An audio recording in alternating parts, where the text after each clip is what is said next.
Cyberpunk 2077 is the latest offering from CD Projekt Red, off the back of their genre-defining Witcher series.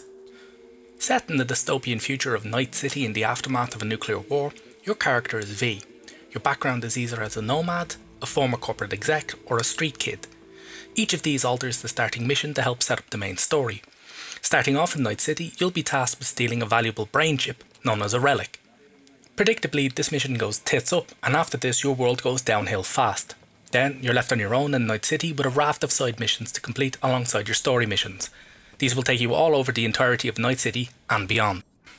It's very much a futuristic Grand Theft Auto with a good chunk of Deus Ex style RPG elements tacked on. Along the way, you'll run into the entire underworld of Night City, and all of them have various errands for you. You have a number of attributes and skills to level up as you gain experience, and in proper Elder Scrolls fashion, skills only level up as you use them, whereas your 6 attributes need to have points assigned to them. Perks are also unlocked as you level up, giving your chosen skills some extra benefits.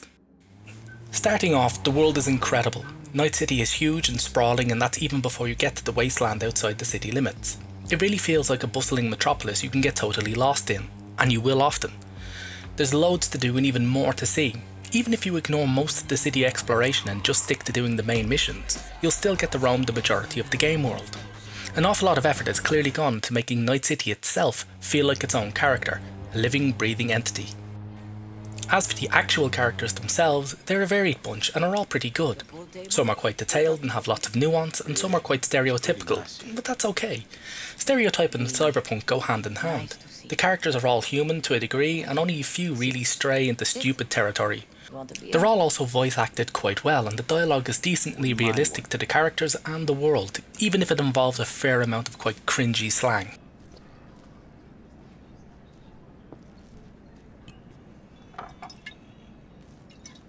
Salud. A lot of time has passed. How you been? Been better, to tell you the truth. What is happening? I guess. Jack talked about you a lot. Always saying how much you meant to him. Did he really say that? I bet he used different words. Maybe. But that's what he meant. I really believe that. You actually got to know him. The real Jackie. Everybody else thought he was a goofball with a rough-hewn face and an edge. But they're wrong. No, Jack was a little of that too. Always looking on the bright side. He wore his heart on his sleeve.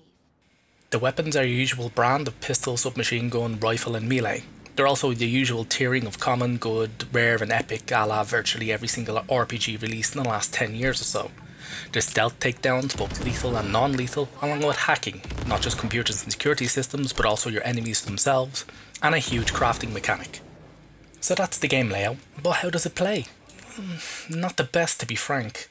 The controls feel quite loose and floaty, and the vehicles all handle like shopping carts. And the combat isn't great either. They use the damage counters with numbers falling out of the enemies as they're damaged.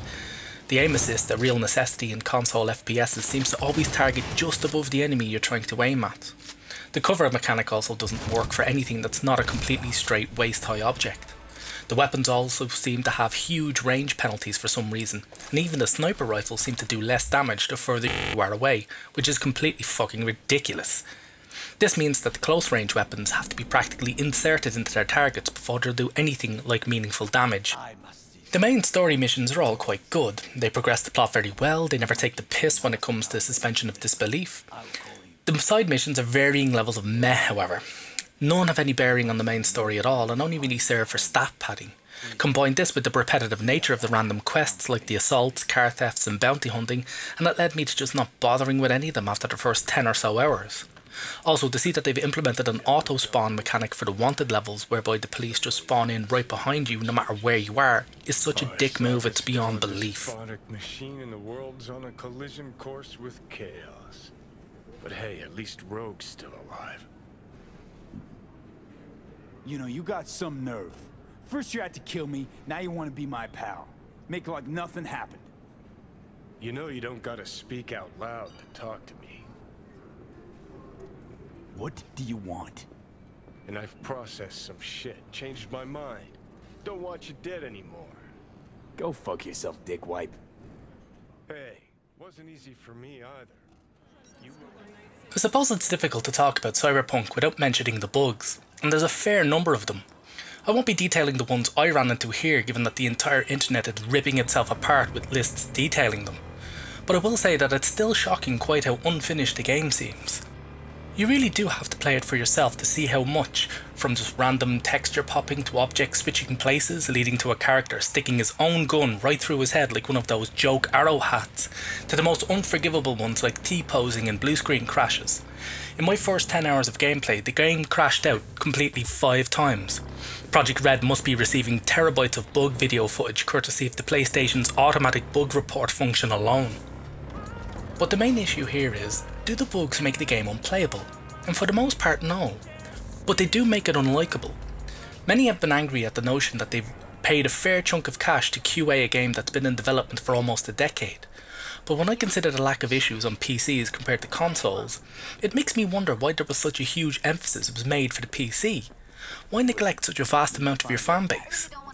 Many of the people who bought CD Projekt Red's previous games were all console gamers, so why the huge disparity in focus? Hell, I have a pretty powerful rig at home, but I chose to get this on the PS4, as that's the system I played The Witcher 3 on, and it was flawless almost from day one. Cyberpunk 2077, however, needed a fucking 50 gig patch before it would even start. I suppose that leads into a bigger question on games and gaming culture. How broke does a game have to be before gamers will stop buying? There doesn't really seem to be an answer to this. EA have been pumping out broken games for years, culminating in the hilarious WWE 2020 that didn't work in the year 2020. Bethesda practically made it a company policy to release their games in the most broken, bugged capacity possible. Yet both of these companies regularly hit their sales targets they need to turn huge profits, and never seem to suffer too much from the backlash. Maybe that's because fans keep going back to them no matter how badly bugged an Ass Creed game is, there'll always be millions waiting to buy the next one. And no matter how badly wrecked a WWE game is, there'll always be plenty to scoop up the next one. Or maybe it's the companies preying on the previous goodwill from their back catalogue. As much of a complete mess as Fallout New Vegas was when it was released, it still wound up being one of the best games of that year after all the gigabytes of patches had been applied. Bethesda then used that goodwill to pump the sales of Fallout 4 and 76, two ramshackle debacles of games that should never have seen the light of day.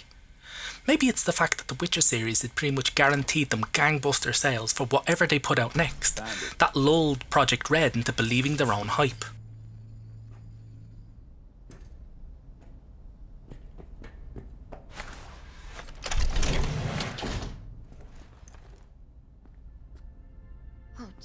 And for all those that consider pre-ordering to be a stupid fanboy thing, I have no qualms about pre-ordering Cyberpunk 2077.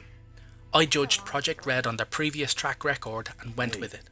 I loved The Witchers 1 and 2 as flawed as they are, and I loved The Witcher 3, which is as close to perfect as it is.